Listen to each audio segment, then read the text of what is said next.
This is me again. Got the hiccups. Excuse me. But I am excited that they, excuse me, are releasing Aaliyah songs on live stream. Live stream. They now just putting her music on where we can get her music. I hope so because I never can find her music. Barry Atkinson, her manager at the time, saying that we gonna release some music from Background Records. One in a Million was one of the best albums. Um, so if y'all have not checked it out, do the timelines today about they gonna put Aaliyah music where you can go get Aaliyah music. 20 years later, they want to come do this. Just what I'm saying, check it out. So then she could spend the rest of her time performing, coming from her heart.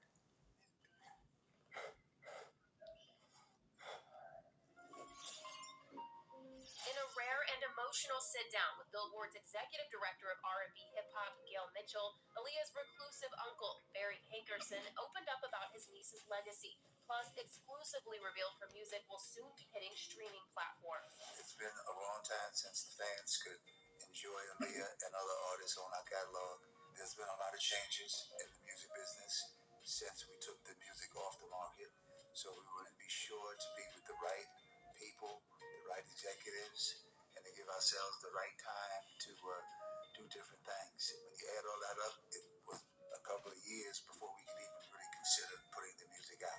Hankerson founded Blackground Records back in 1993 specifically as a vehicle to support Aaliyah's music career, with a nudge from his sister Diane. My sister's a great singer on her own. She never really got the chance to explore that part of her life. She did not want her daughter not to get that opportunity. That was the first practical step, was somebody wanted me to do that. And the next practical step was to figure out how to do that. So I convened with Quincy Jones. I convened with so many people. P. Diddy was a person I convened with. I admired him so much. In fact, the first single we had, Back and Forth, was very contested at Jive. The owner of Jive, Clive Calder, didn't think it was a hit record. I fervently believe that it was. The question was, well, how are we going to get this to the public? Aaliyah shot a music video for Back and Forth, and through personal connections, Hankerson was able to premiere the visuals before a popular boxing fight, and it was an instant hit, propelling her first record onto the airwaves. I picked stations that had great cities and great listening audiences, and I sent them promotional copies with the caveat, so every station agreed to play it at a certain time. So when it went on, it was an explosion of that record. The kids knew that record. They knew it by sight. They didn't know it by ear. They liked to see a record. That's when I just really realized how powerful video was and how photogenic Aaliyah was. And the little coat she wore was a 5-inch jacket. And it literally, people were selling and buying the jackets after she wore that. It began to be a kind of a trend, and that's when Aaliyah was kind of getting recognized right off the bat as somebody that had her finger to the pulse of style. And she went on to wear some iconic outfits, and I can't talk about it much.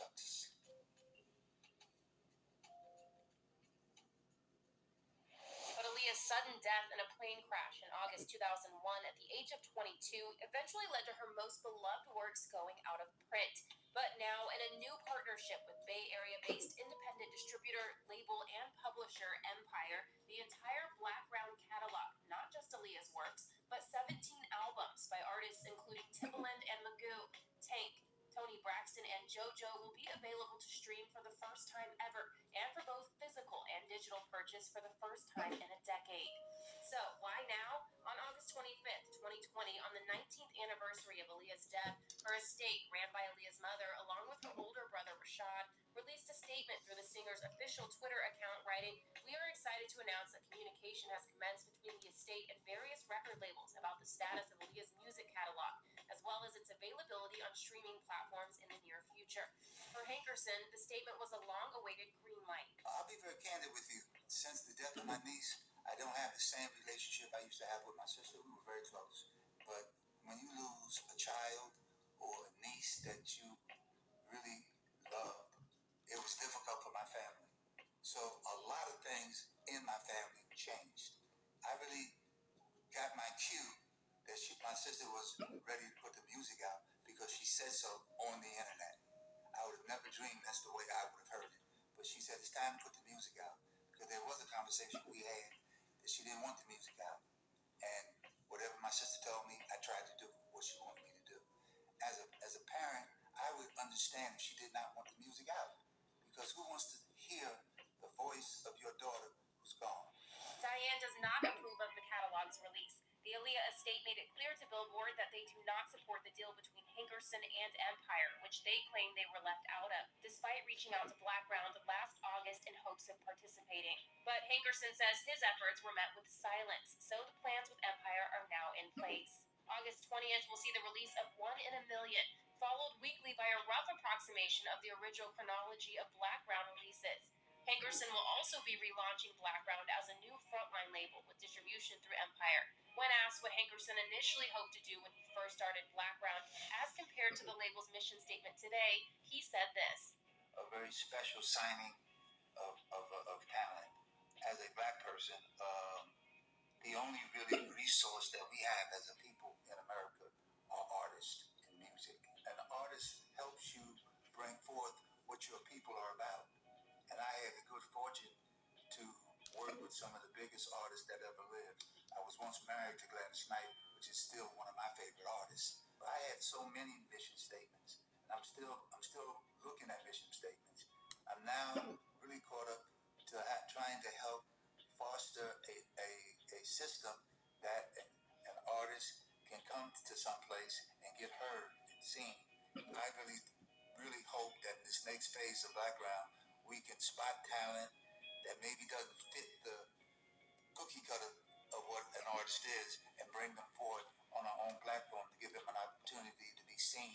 But there are still obstacles standing in the way. On January 15th, 2021, the day before what would have been Aaliyah's 42nd birthday, and 5 months after tweeting that negotiations with labels had begun, Aaliyah's estate tweeted another message addressed to fans. We hear you and we see you. While we share your sentiments and desire to have Aaliyah's music released, we must acknowledge that these matters are not within our control and unfortunately take time. Adding, while we understand this may be challenging, we need the support of the fans Aaliyah loves so dearly until we can resolve all the issues in freeing her music. And though Hankerson took the estate's first statement on Twitter as a sign of new willingness to engage, he has not personally spoken to his sister about the matter. I'm very prayerful that she enjoys what we're doing. I'm prayerful that she supports what we're doing. But at the end of the day, we'll all find out probably at the same time. I miss her and I love her. I wish we had the same relationship we had years ago. I love my sister. Blackground owns the masters to Aaliyah's recordings, and because she did not write her own music or lyrics, the estate also has no stake in the song's publishing copyrights. Meanwhile, there are currently no plans to release a posthumous album of Aaliyah music, but Hankerson has been hard at work on new songs. We have some features on some unreleased masters with people such as Drake, Future, and Snoop. Snoop was one of Aaliyah's favorite rappers, so Snoop was also a good friend of ours. He came right in and did a feature. It was really awesome. Neo, and there's one artist that I can't mention yet, but he's one of the king streaming artists of the world. So you could probably maybe figure out who he is. Timberland has been very gracious and very supportive in lending his talent to any of the songs we wanted him to remix. I am glad that they're putting in works to stream her music. I'm a fan of Aaliyah. You know what I'm saying? Like I said, excuse me, I still got the hiccups. I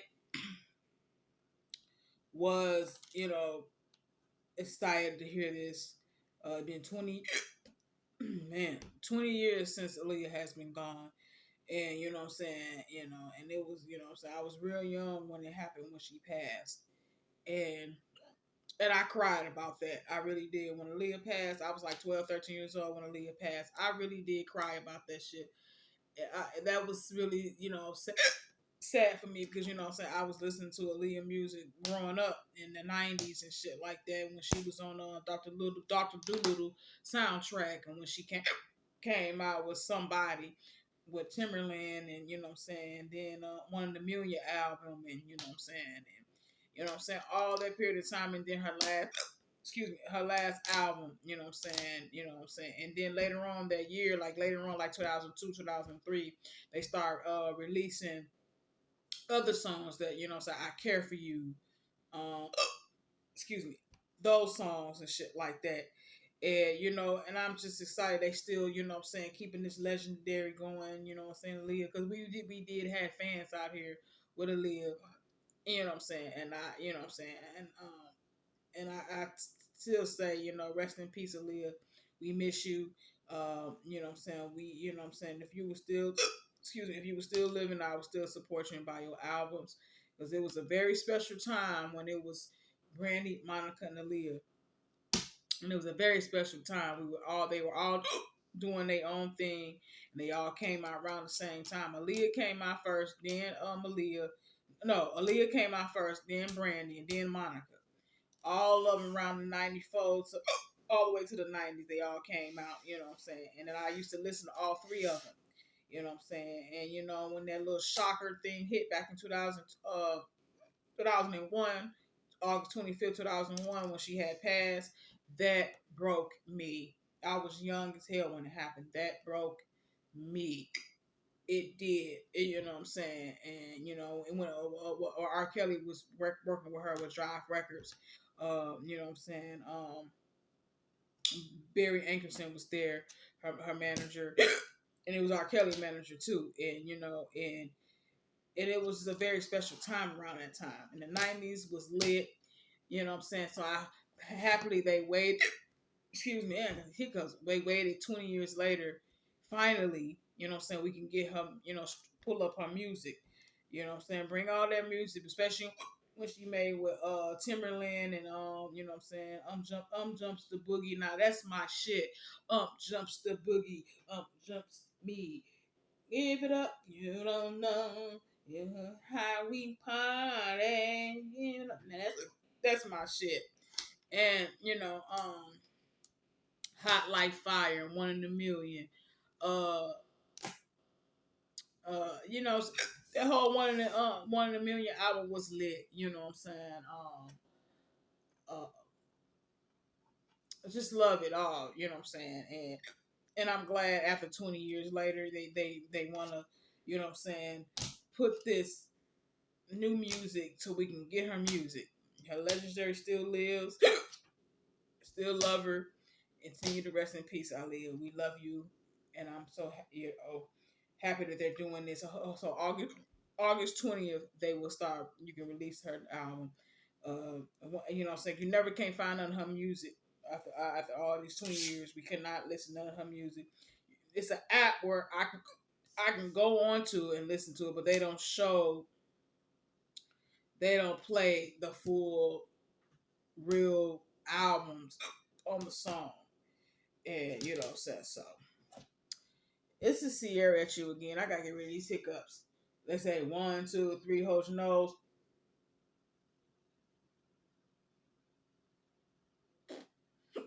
Still got them. So I'm trying to get rid of these hiccups. But you can subscribe me at that button. Peace.